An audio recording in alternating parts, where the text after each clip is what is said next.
Good evening, I'm Nidhi Razdan. You're watching our special coverage of the Bihar elections. The voters have spoken.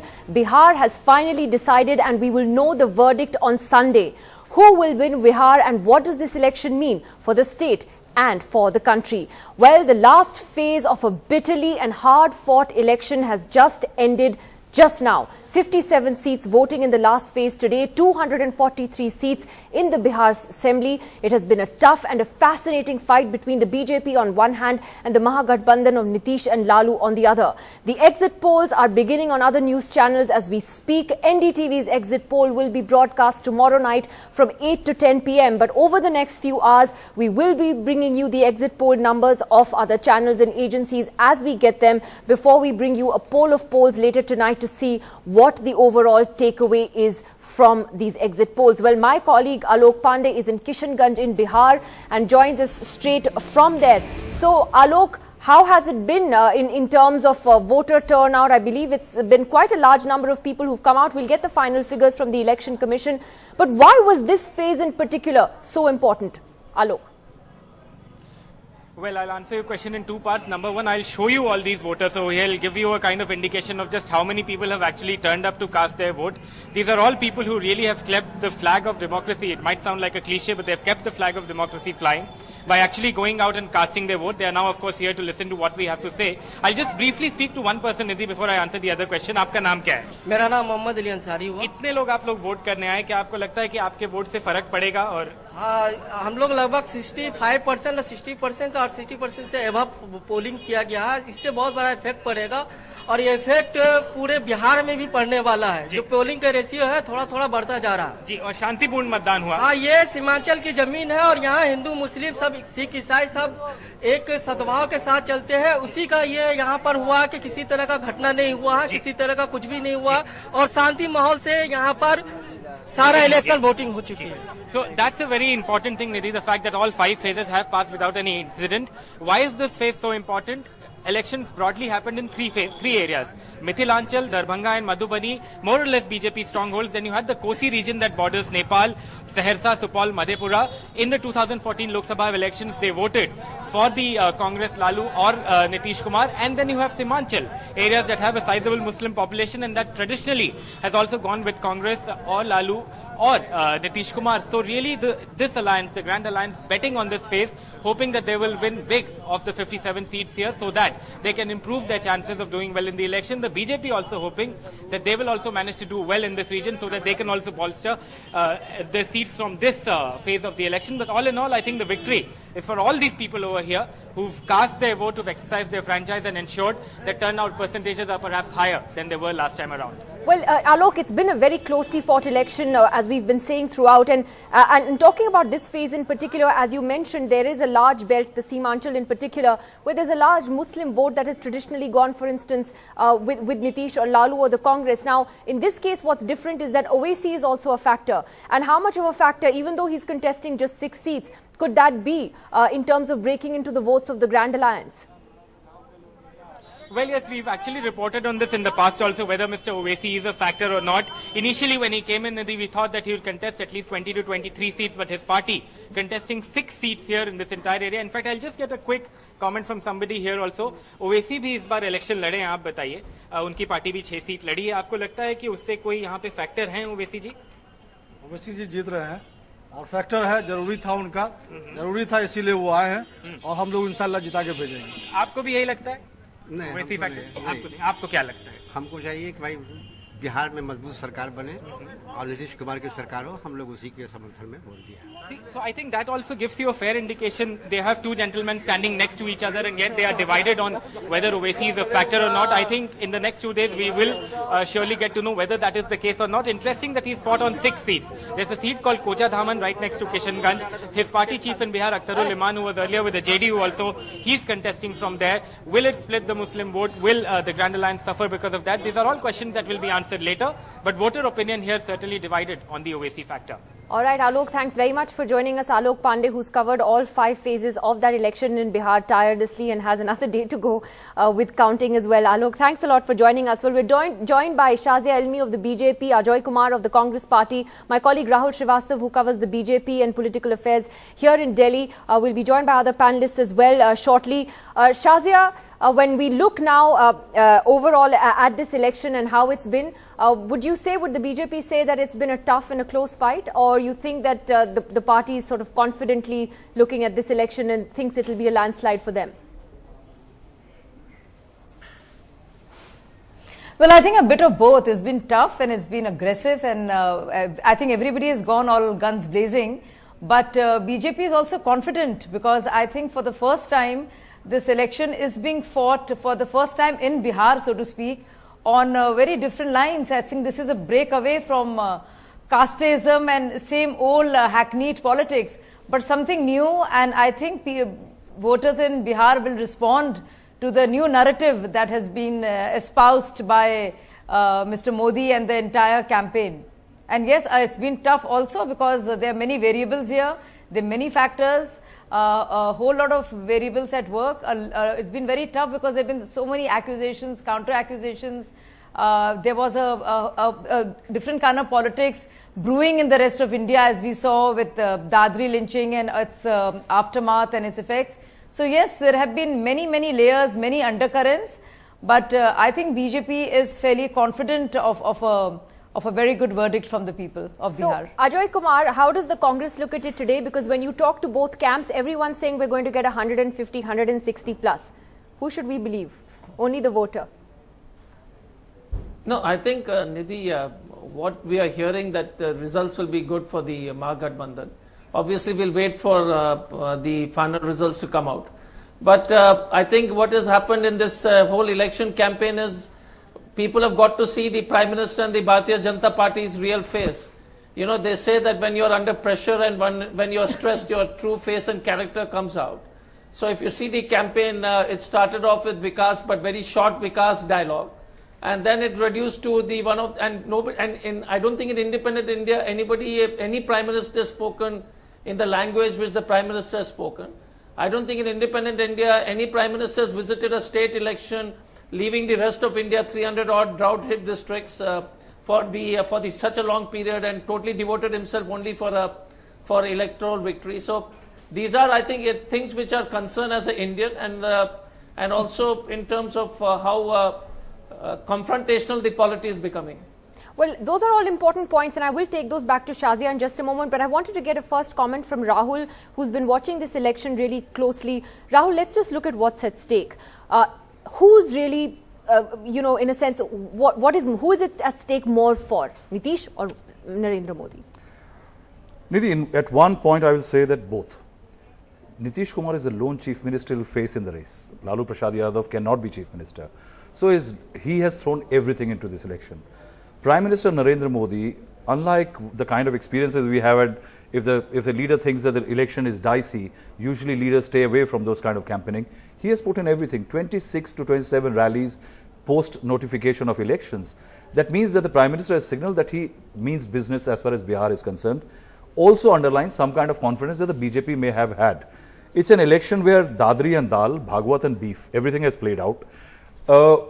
Perhaps it is being treated by the opposition as some kind of a referendum on 1.5 years of Narendra Modi's government, the kind of policies that the BJP has followed, the kind of subterranean effort the Sangh and other organization might have launched, and it will virtually eventually become a defining line as far as hundreds of other issues. If you take about the kind of electoral bluster BJP had in 2014, as far as Rajya Sabha numbers are concerned, as far as reform process is concerned, as far as BJP's future policy is concerned, how the opposition going to be in parliament and outside after the elections. So you see the kind of the impact, what all has gone in, and the kind of impact of this election is going to be huge. It's perhaps more crucial right now than what a UP election used to be at one time. But in a sense also then, with the Prime Minister sticking his neck out, as you said, yes, and addressing so many rallies, Shazia, would you concede that at the end of the day, whichever way the BJP does in this election, it would be a reflection on the Prime Minister, whether the party wins or loses? Yes, a reflection on the Prime Minister, on the policies and the party itself, everything. So I don't think one can say it will not be a reflection on Prime Minister, and our Prime Minister is not like that. Our Prime Minister, the BJP Prime Minister, the country's Prime Minister who's from the BJP is very different from Manmohan Singh, who'd never won an election, let alone addressing rallies, who came from Rajya Sabha. I'd be very proud to have somebody like that who sticks his neck out and takes the blame and takes it on his chin, whatever happens. So he goes out there and does it. I'm so glad. And in fact, what Ajay Kumar says as a problem with the Prime Minister is actually the strongest point. This is what leaders are made of. So and imagine, look at this Prime Minister who goes and addresses rallies, comes back the same day, heads the biggest India-African delegation there is ever, and goes out there, does other things, and goes abroad, does his thing, and comes back. So we just have a great Prime Minister who manages to do a lot more than anyone else has. But so it's interesting that you're conceding that Bihar will be a reflection on him, whichever way it goes, and on the government at the center. No, him and everybody, and BJP, of course. Well, that's a brave admission to make. And the party. Obviously, people are voting. Of course. Rakesh Sinha, would you agree with that? Modi ji is not like Rahul Gandhi, who goes and campaigns everywhere and says it's nothing to do with me, it's to do with local cadres not being there, the organization not being there. Well, good for you for saying that. Rakesh Sinha, do you agree? No, I think Bihar election would not be much more impact on Prime Minister as the alliance partner, as alliance is saying, the Mahagathbandhan is saying, because they are projecting the Bihar election as a referendum of the center ideology and the working of the central government. That is not true. I think any defeat, you disagree with Shazia any defeat and victory naturally makes impact on the leadership and the party in a natural way. And I am giving example 1963 when there were 4 by-elections and Congress was defeated in all the 4 by-elections. That included J.B. Kriplani won the election, Minu Masani won the election, Ram Manohar Lohia won the election. This was a great election. And Jawaharlal Nehru was the Prime Minister. So there was the confidence of the opposition that they got united, they defeated Congress, but that was hardly impact on the center and the leadership of the party. What I think that opposition is utilizing Bihar election and previously Delhi election or any other election just to counter and contest the Bharatiya Janata Party and the alliance and the ideology. This is a kind of thing that in India there will be 25 every year some election, and every election can't be a referendum of the central government. But isn't it in a sense though a reflection on the Prime Minister, because as Rahul was saying, he addressed some 26 rallies in a span of 40 days. He was the face and of the BJP's campaign. The party didn't have a chief ministerial candidate that it declared. So will it not be a reflection on him either way? I am reading the Bihar election in other perspective. Bihar is the one state where Bharatiya Janata Sangh or BJP has never formed the government on its own. And I believe that Bihar is one of the deserts for the BJP. The BJP or earlier Janata Sangh were part of the alliances and grand alliances, and they formed the government. This time with Nitish Kumar, previously with the Janata Party government, previously there was a grand alliance in 1967 of the socialist, Janata Sangh and communist came together, they formed the government. This is the first time party is claiming to form the government. It has experimented its own social coalitions. It has experimented its own political coalition. You just see the traditional coalition has been broken. So it's about Modi, or isn't it? What I say, the traditional pattern of thinking of the social forces, coalition of social forces, the hangover is 50s and 60s. The pattern is changing. The non-BJP parties are still thinking in terms of the 1950s and 60s social pattern of Bihar. Bihar is not what it was in 50s and 60s. So is it a reflection on Mr. Modi or not, whichever way it goes? I don't see that this will be a reflection on Narendra Modi or central government, as this is the plank of the opposition. And I think... But if BJP wins and wins well, won't you say that it's the Modi wave, it's the Modi magic? It would have been... You'll give him credit. It would have been plank of the BJP, even the Rahul Gandhi would have been the Prime Minister. That if Congress will be defeated, and that will make impact on the central government. What I see, this is a federal structure in India. In federal structure, you can't equate. Okay, you're saying don't link the two. Ajay Kumar, is that a stretch, as Rakesh Sinha says, to make this election about Bihar, about the center? Is this election only confined to Bihar, or is it something more? You know, when somebody as educated as Rakesh ji makes reasons to defend that it is not a referendum, then I believe he knows something more about the exit poll than what we know. But the fact is that it's the Prime Minister and Mr. Amit Shah and the BJP who's made it a referendum. They made it a referendum on the government. The Prime Minister has done it, leaving the whole country, campaigning and living in Bihar. And if what Shazia says that he went back and did it, I think it is the Prime Minister, with all respect to him, has got extreme fondness for events and this kind of activity. So I'm saying that the Prime Minister and Mr. Amit Shah, Nidhi, made it a referendum. It was a state election. They didn't have a state candidate. And they've continuously, and he's said it on record. The Prime Minister said it that, listen, we have brought in a good government. You must vote for a government, for a kind of a party which is going to give you, like the way we have done in the center. So I think the whole responsibility of making it a referendum is Mr. Modi and Mr. Amit Shah's. And if the results go against them, then I think it is a correct depiction of that. No, so if they do win, Ajay Kumar, then would the opposition be willing to concede and give credit to Mr. Modi for leading from the front and being able to pull in the votes? Would you be willing to say that the credit would go to him? I would definitely say that the credit would definitely go to the BJP, the Prime Minister and Amit Shah, with a caveat. Is that I think never in the history of independent India has the Prime Minister spoken on such issues of contention which has actually spread a lot of hatred between castes, between communities. That is the most unfortunate part of this Bihar election. The high office of the Prime Minister has come under so much of criticism, whether it's from the Election Commission, and that is one thing which is definitely deeply worrying for everybody. I mean, irrespective of whether we are an ideological opponent of the BJP. But the fact is that I think what has happened in this state election is that the Prime Minister's position with the kind of campaign which has come on the ground has definitely left a very bad taste in all of us, whether you're a supporter or not. So you're not willing to concede credit to him if they do win, but Rahul wanted to come in on this. No, I'm willing to concede. Yeah, but in a very different way. Nidhi, I'm willing to concede. Yeah, but you're saying it's for a hate campaign, and I'll come to that. Rahul, in what Mr. Sinha says, what the BJP will like to say, if we talk about one single fact, that if BJP wins Bihar, it gets more Rajya Sabha members by the time it is next year. There will be not just more members from Bihar, but also no Sharad Yadav. There will be no KC Tyagi.